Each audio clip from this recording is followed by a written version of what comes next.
Selling a home in order to settle an estate can be a bit overwhelming, so let's break it down into some simple terms. Imagine the process as finishing the last chapter of a book that somebody else started. When someone passes away, their assets, like a house, have to be handled, and selling the home is often the best way to handle that process. And then you divide the value among the family members. So, first, you're going to have an executor. If someone dies with a will, typically they're going to have spelled out in the will who the executor is. If they have not appointed an executor through the will and they didn't leave a will, then you're going to have to go through probate court and the court will assign an executor.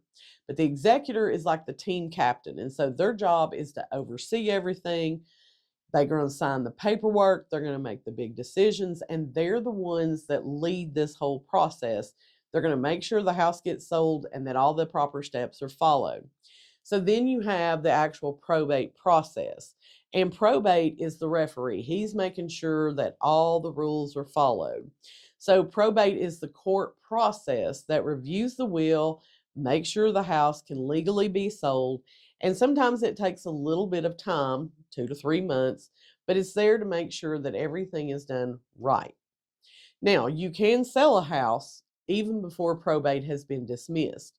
Typically, what will happen is the attorney handling the probate will hold that money in their escrow account, and then once probate is finished, they will disperse the funds accordingly.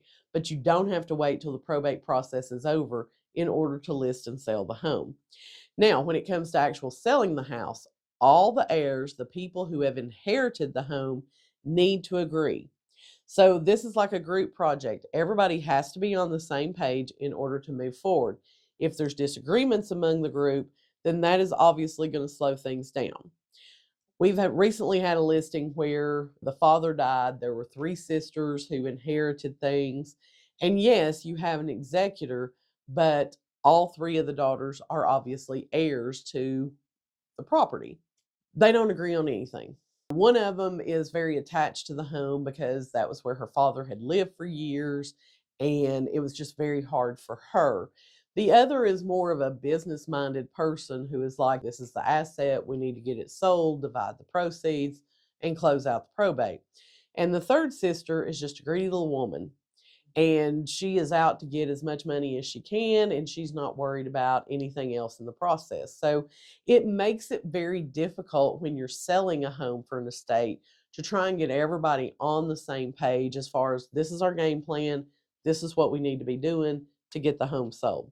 And finally, when the house does sell, then that money gets divided among the heirs. It's kind of like slicing up a pie and everybody gets their fair share of it. So, if you're in a situation where you're going to need to sell a home as part of an estate, just remember it's a step by step process, but with the right help, it can go smoothly. I've sold several homes this year to help people get an estate settled. So, if you want an experienced agent to guide you through that process, be sure you send me a DM.